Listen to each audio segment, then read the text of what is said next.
영웅의 귀환은 이응평 대위라는 귀순한 이응평 대위에 대한 이야기예요.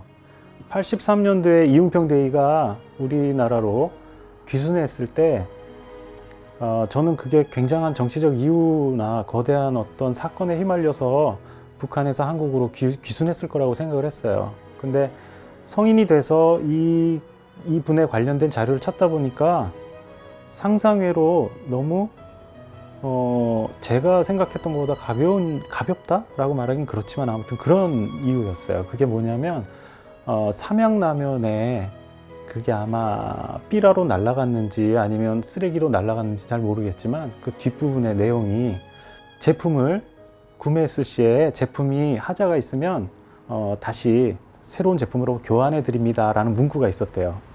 그런데 이응평 대위가 봤을 때 한국이라는 나라는 굉장히 힘들게 살고 있다고 생각했는데 당시에 북한보다도 어떻게 이런 물건들을 쉽게 바꿔줄 수 있지? 뭐 이런 생각이 들었다고 해요. 그래서 그걸 기회로 귀순을 하게 되었다. 그 동기가 되었다고 하는데 저는 그 지점이 상당히 제가 바라보는 세계의 어떤 균열과 되게 맞닿아 있다고 생각을 했어요. 그래서 이응평 대위를 인물로 집어넣고 그 시대, 그 해에 일어났었던 여러 가지 사건들, 뭐 칼기가 폭파가 되거나 혹은 스타워즈라는 영화가 또 개봉을 했어요. 같은 해.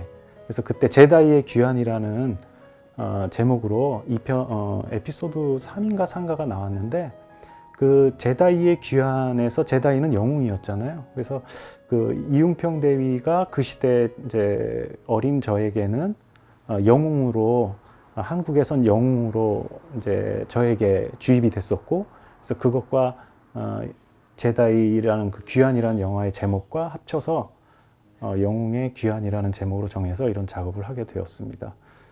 그리고 거기서 흥미로운 건 삼양라면이 그 당시에 지금도 오리지널을 보면 약간 버밀리한 색깔의 포장지를 가지고 있죠. 그래서 이 뒷 안쪽에 자세히 보시면 안쪽에는 버밀리한 색으로 일단 칠을 하고 그 약간의 미세한 균열 속에서 그것들이 살짝 보이게끔 작업을 했어요. 저는 그런 지점들을 좀 바라보고 그 균열을 자꾸 찾아 나가는 게 굉장히 흥미롭고 재미있는 것 같아요.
저는 한국 현대미술가로서 활동하고 있는 김기라입니다. 개인이 이제 문화와는 다르게 어떻게 경계되고 배치되고 위치되었는지, 개인의 욕망이 어디에 있는지, 혹은 개인과 집단의 관계는 어떤 것인지, 뭐 이런 것에 관심이 많고 그런 그 개인의 고민이나 역사적인 그 사실이나 어떤 갈등이나 그 공동체의 이야기를 다루는 그 고민을 다양한 형식화시켜서 그 다양한 그 작업으로 풀어내고 있고. 근래에 와서는 콜라보레이션이나 아니면 다양한 그 다층적인 장르의 그 예술가들과 협업하면서 좀 더 예술 운동에 대한 관심이 많아졌습니다.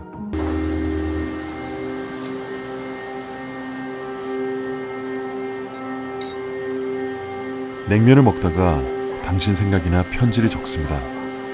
아참, 식사는 하셨습니까? 요즘처럼 날씨가 후덥지근해 지치는 날이면 어김없이 냉면이 생각납니다. 누구는 더운 몸을 파고드는 얼얼함이 냉면의 매력이라고 하던데 난 톡톡한 메밀면에 담백한 국물 맛을 좋아해 평양냉면을 으뜸으로 꼽는답니다. 평양냉면. 이름만 되뇌어도 입안에 침이 또 고이는군요. 당신은 어떤 냉면을 좋아하는지 궁금하네요.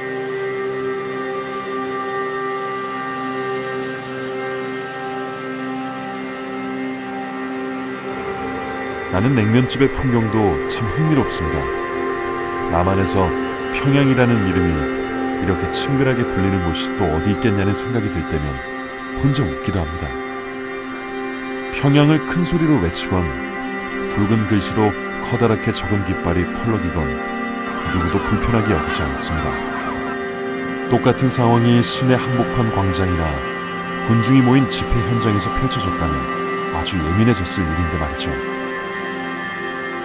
냉면이 중국에서 유래한 찬국수든 우리네 전통 음식이든 무슨 상관이겠어요? 지금은 어엿한 우리 음식인데 소박한 이 음식을 조선의 순주 임금이 야식으로 드셨고 고종 황제도 덕수궁에서 겨울 야창으로 냉면을 즐기셨다더라고요. 냉면 한 그릇이 왕부터 평민까지, 그때부터 지금까지, 북쪽부터 남쪽까지 두루 섭렵한 섬입니다.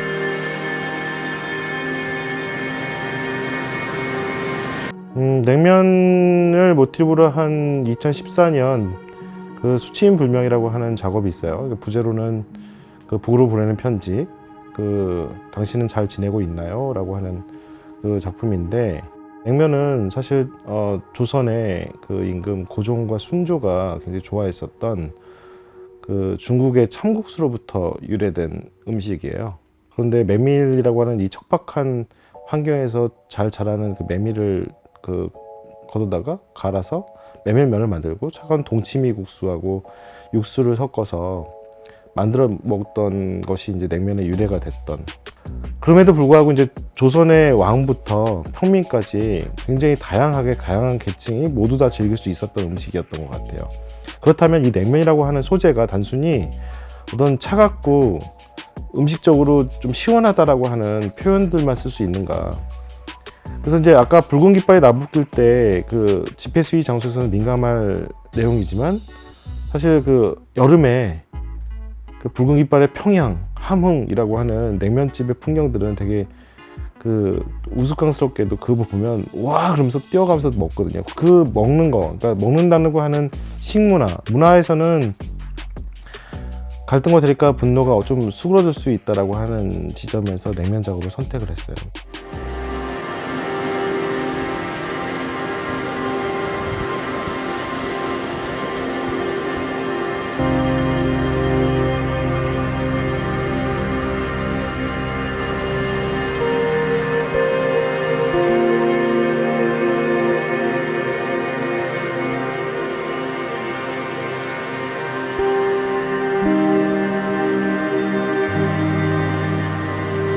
중요한 것은 우리가 같은 음식을 이야기할 수 있다는 사실 아닐까요? 맛에 대한 공감은 같은 기억의 공유니까. 이건 우리가 한 핏줄이고 한국말을 사용한다는 것 이상의 큰 의미라고 생각해요. 밥 한 끼 먹는데 무슨 정치적 갈등과 이념적 무게가 있겠어요? 이 순간 나에게 신념이 있다면 다시 못 올 오늘의 이 한 끼를 맛있게 먹어야겠다는 의지가 있을 뿐이죠. 그게 평양냉면이든 개성만두든 벽제갈비든 섬진강 제첩국이든 상관없다고요. 잘 지내세요. 끼니 거르지 말고요. 2013년 7월 남쪽 당신의 형제이자 친구 김기라.